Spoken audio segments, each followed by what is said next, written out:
Hello, have a very nice day.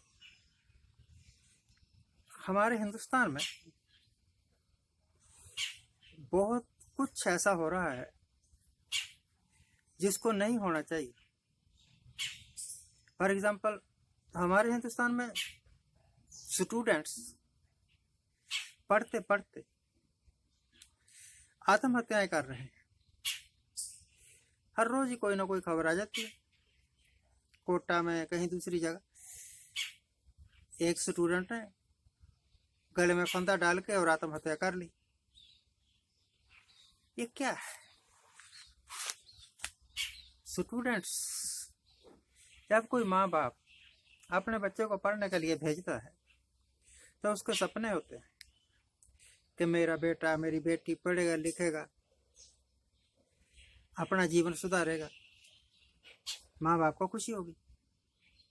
परंतु वही बेटा या बेटी जब मौत को गले लगा लेते हैं तो जाहिर है कि पढ़ाई उनके वास्ते कोई वरदान नहीं रही, एक श्राप बन गई। और श्राप का मतलब है जीवन का अंत। जिस देश में एक साल में 10-20 हजार स्टूडेंट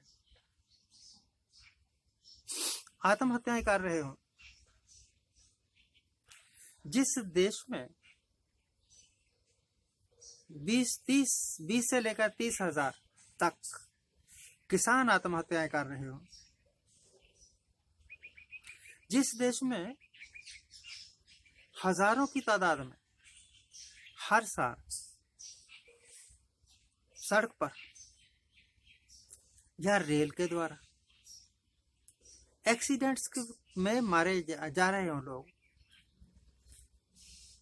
बीमारियों से मारे जा रहे हो, भूख से, भूखमरी से, गरीबी से तंग आकर लोग आत्महत्या कर रहे हो, या भूख के कारण मर रहे हैं, माल न्यूट्रिशन के कारण मर रहे हैं। ऐसे देश के सरबराह, ऐसे देश के लीडर्स, चाहे प्रधानमंत्री हो या कोई दूसरा हो, जब ये असर्ट करते हैं, ऐसा बोलते हैं कि भारत विश्व गुरु है, तो मुझे उनकी अकल पर तरस भी आता है और हंसी भी आती है। हमारे साहब प्रधानमंत्री साहब हमेशा तैयार रहते हैं शिक्षा देने के लिए, लेक्चर देने के लिए,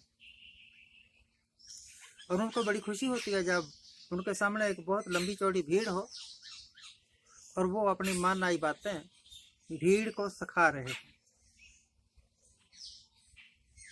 अच्छा लगता है।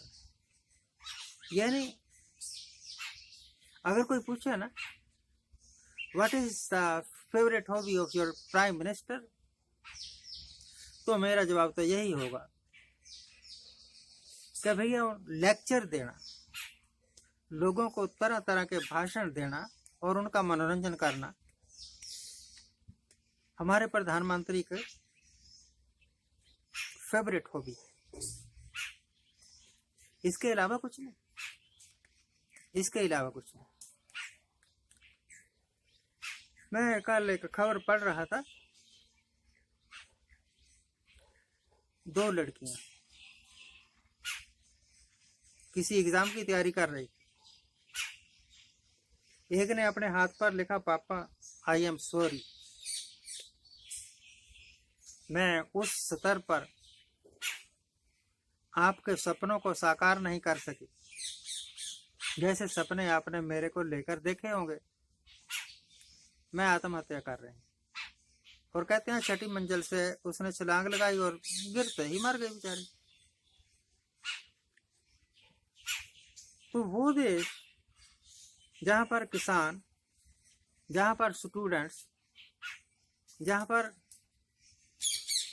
करिंदा लोग, मतलब किसान नहीं है परंतु किसानी के ऊपर डिपेंडेंट लोग, क्या कहें, खेती बाड़ी के मजदूर कह लो,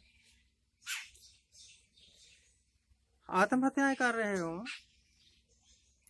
और जहां पर देश का धन लूट के हमारे बड़े बड़े सेठ विदेशों में भाग रहे हो, ऐसे देश को बिल्कुल कोई हक नहीं है कि वो उसके लीडर्स कहते फिरें कि हम तो विश्व गुरु हैं। हमारे प्रधानमंत्री की पूरे विश्व में धाक है, लोग उनकी बात को बड़ी सीरियसली सुनते हैं।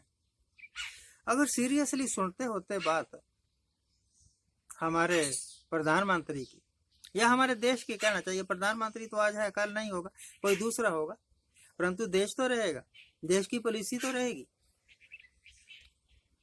तो ऐसे देश के प्रधानमंत्री, कहना चाहिए,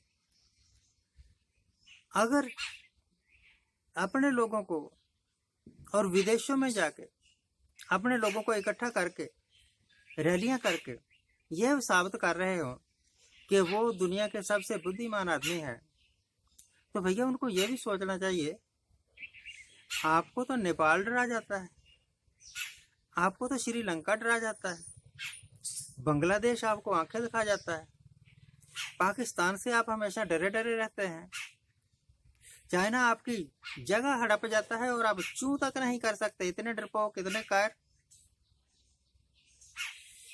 कनाडा ने जैसी किरकिरी हमारे मुल्क की और हमारे प्रधानमंत्री की ऐसी तो पिछले 60-70 साल में, मेरी उम्र हो गई है इस वक्त 70 साल से काफी ऊपर ही है, मैंने कभी नहीं देखा कि हमारे प्रधानमंत्री की कभी जवाहरलाल से लेकर और ये मनमोहन सिंह तक कभी इस तरह इंसल्ट हुई हो। परंतु अब तो भैया इंसल्ट ही इंसल्ट है। इज्जत नाम की क्या चीज है, इनको लगता होगा कि इनकी बहुत इज्जत है। हमें लगता है कि जब जब भी ये दौड़ दौड़ के जाके किसी दूसरे देश के सुल्तान को जबरदस्ती गले लगते हैं, तो ये हमारी इज्जत नहीं बन रही, हमारी ढकोसलेबाजी सामने आ रही है। आज की तारीख में हमें रोजगार चाहिए जो कि है नहीं, हमें क्या बोलते हैं उसको, देश में संपन्नता चाहिए जो कि है नहीं, गरीबी है, संपदा तो है नहीं, हमें शांति चाहिए जो कि है नहीं, हमें सुख समृद्धि चाहिए जो कि है नहीं। तो फिर आप काहे को आए थे ये कह के कि अच्छे दिन आने वाले हैं? आपके आने के बाद अच्छे दिन नहीं आए, जो पहले अच्छे दिन थे वो भी चले गए। मैं तो प्रार्थना करूंगा, अगर प्रधानमंत्री के साथ मेरी आमने सामने बात हो, मैं कहूंगा कि भैया जी बात यह है कि आप अपने अच्छे दिन अपने पास ही रखो, हमें हमारे पुराने दिनों में ही जी लेने दो। ऐसे सुंदर सपने दिखा के आपने सत्ता तो हथिया ली, परंतु किया तो कुछ नहीं। इसका मतलब कि आपके जितने भी भाषण थे वो सब ढकोसलेबाजी। आप भी सोचिए कि क्या जोक्स मैं कह रहा हूं तो सच है। जब ये प्रधानमंत्री साहब आए थे उस वक्त देश में इतना कर्जा नहीं था, देश पर विदेशी कर्जा इतना नहीं था, अब 10 गुना ज्यादा बढ़ चुका है।